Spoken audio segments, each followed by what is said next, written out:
أيها الذين آمنوا لا تقربوا الصلاة وأنتم سكارى حتى تعلموا ما تقولون ولا جنبا إلا عابري سبيل حتى تغتسلوا وإن كنتم مرضى أو على سفر أو جاء أحد منكم من الغائط أو لامستم النساء فلم تجدوا ماء فتيمموا صعيدا طيبا فامسحوا بوجوهكم وأيديكم إن الله كان عفوا غفورا۔ ترجمہ: اے ایمان والو، نشے کی حالت میں نماز کے پاس نہ جاؤ جب تک سمجھنے نہ لگو وہ بات جو تم کہو، اور نہ ناپاکی کی حالت میں نماز کے قریب جاؤ حتیٰ کہ تم غسل کر لو، سوائے اس کے کہ تم حالت سفر میں ہو تو تیمم کر لو، اور اگر تم بیمار ہو یا سفر میں ہو یا تم میں سے کوئی قضائے حاجت سے آیا ہو یا تم نے عورتوں سے ہم بستری کی ہو اور پانی نہ پاؤ تو پاک مٹی سے تیمم کرو، تو اپنے منہ اور ہاتھوں کا مسح کر لیا کرو، بے شک اللہ معاف کرنے والا بخشنے والا ہے۔ یا ایھا الذین آمنو، اے ایمان والو۔ شان نزول: حضرت عبد الرحمن بن عوف رضی اللہ تعالیٰ عنہ نے کچھ صحابہ کرام رضی اللہ تعالیٰ عنہم کی دعوت کی جس میں کھانے کے بعد شراب پیش کی گئی۔ بعض حضرات نے شراب پی لی کیونکہ اس وقت تک شراب حرام نہ ہوئی تھی۔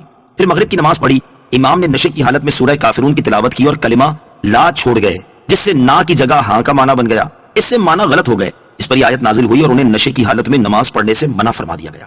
چنانچہ مسلمانوں نے نماز کے اوقات میں شراب ترک کر دی۔ اس کے بعد سورہ مائدہ میں شراب کو بالکل حرام کر دیا گیا۔ نشے کی حالت میں کلمہ کفر بولنے کا حکم۔ مذکورہ واقعے سے معلوم ہوا کہ اگر نشے کی حالت میں کوئی شخص کفریہ کلمہ بول دے تو وہ کافر نہیں ہوتا، کیونکہ کل یا ایھا الکافرون میں دونوں جگہ لا کا ترک کفر ہے، کیونکہ اس سے معنی بنے گا کہ اے کافروں، جن بتوں کی تم عبادت کرتے ہو ان کی میں بھی عبادت کرتا ہوں، اور یہ کلمہ یقیناً کفریہ ہے، لیکن چونکہ یہاں نشے کی حالت تھی اس لیے تاجدار رسالت صلی اللہ تعالی علیہ وسلم نے اس پر کفر کا حکم نہ فرمایا، بلکہ قرآن پاک میں ان کو یا ایھا الذین آمنو سے خطاب فرمایا گیا۔ ولا جنبا، اور نہ حالت جنابت میں۔ آیت میں پہلا حکم تھا کہ نشے کی حالت میں نماز کے قریب نہ جاؤ، دوسرا حکم یہ دیا گیا کہ جب تم جنابت کی حالت میں ہو تو جب تک غسل نہ کر لو تب تک نماز کے قریب نہ جاؤ، یعنی پہلے غسل کرنا فرض ہے۔ ہاں اگر سفر کی حالت میں ہو اور پانی نہ ملے تو تیمم کر کے نماز پڑھ لو۔ یہاں سفر کی قید اس لیے ہے کہ پانی نہ ملنا اکثر سفر ہی میں ہوتا ہے، ورنہ نہ تو سفر میں تیمم کی کلی اجازت ہے اور نہ تیمم کی اجازت سفر کے ساتھ خاص ہے، یعنی اگر سفر میں پانی میسر ہو تو تیمم کی اجازت نہ ہوگی، اور یوں ہی اگر سفر کی حالت نہیں لیکن بیماری وغیرہ ہے جس میں پانی کا استعمال نقصان دہ ہو تو تیمم کی اجازت ہے۔ وَإِن كُنتُم مَرْضَىٰ، اور اگر تم بیمار ہو۔ آیت میں تیسری بات جو ارشاد فرمائی گئی اس میں تیمم کے حکم میں تفصیل بیان کر دی گئی، جس میں یہ بھی داخل ہے کہ تیمم کی اجازت جس طرح بے غسل ہونے کی صورت میں ہے اسی طرح بے وضو ہونے کی صورت میں ہے۔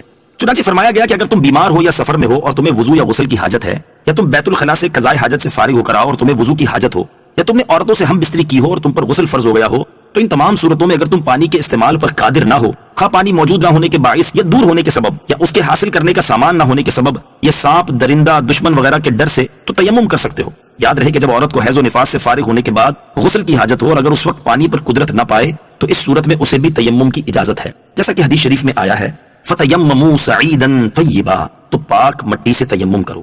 آیت کے آخر میں تیمم کرنے کا طریقہ بھی ارشاد فرمایا، جس کا خلاصہ چند احکام یہ ہیں۔ نمبر 1، تیمم کا طریقہ۔ تیمم کرنے والا پاکی حاصل کرنے کی نیت کرے اور جو چیز مٹی کی جنس سے ہو جیسے گرد، ریت، پتھر، مٹی کا فرش وغیرہ، اس پر 2 مرتبہ ہاتھ مارے، ایک مرتبہ ہاتھ مار کر چہرے پر پھیر لے اور دوسری مرتبہ زمین پر ہاتھ پھیر کر کوہنیوں سمیت دونوں ہاتھوں پر پھیر لے۔ تیمم کے 2 احکام۔ نمبر 1، ایک تیمم سے بہت سے فرائض و نوافل پڑھے جا سکتے ہیں۔ نمبر 2، تیمم کرنے والے کے پیچھے غسل اور وضو کرنے والے کی ابتدا صحیح ہے۔ نوٹ: تیمم کے بارے میں مزید احکام جاننے کے لیے بہار شریعت جلد 1 حصہ نمبر 2 تیمم کا بیان مطالعہ فرمائیں۔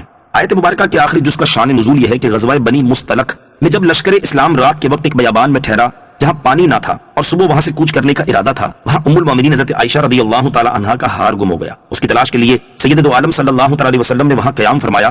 صبح ہوئی تو پانی نہ تھا، اس پر اللہ تعالیٰ نے تیمم کی آیت نازل فرمائی۔ یہ دیکھ کر حضرت اسید بن حدیر رضی اللہ تعالی عنہ نے کہا کہ اے آل ابو بکر، یہ تمہاری پہلی ہی برکت نہیں ہے، یعنی تمہاری برکت سے مسلمانوں کو بہت آسانیاں ہوئیں اور بہت فوائد پہنچے۔ پھر جب اونٹ اٹھایا گیا تو اس کے نیچے ہار مل گیا۔ ہار گم ہونے اور رحمت دو عالم علیہ الصلوۃ والسلام کے نہ بتانے میں بہت سی حکمتیں تھیں۔ حضرت عائشہ صدیقہ رضی اللہ تعالی عنہا کے ہار کی وجہ سے نبی رحمت صلی اللہ تعالی علیہ وسلم کا وہاں قیام فرمانا حضرت عائشہ کی فضیلت و مرتبے کو ظاہر کرتا ہے، اور صحابہ کرام رضی اللہ تعالی عنہم کے ہار تلاش کرنے میں اس بات کی ہدایت ہے کہ حضور تاجدار انبیاء صلی اللہ تعالی علیہ وسلم کی ازواج مطہرات کی خدمت مومنین کی سعادت ہے۔ نیز اس واقعے سے تیمم کا حکم بھی معلوم ہو گیا، جس سے قیامت تک مسلمان نفع اٹھاتے رہیں گے۔ سبحان اللہ۔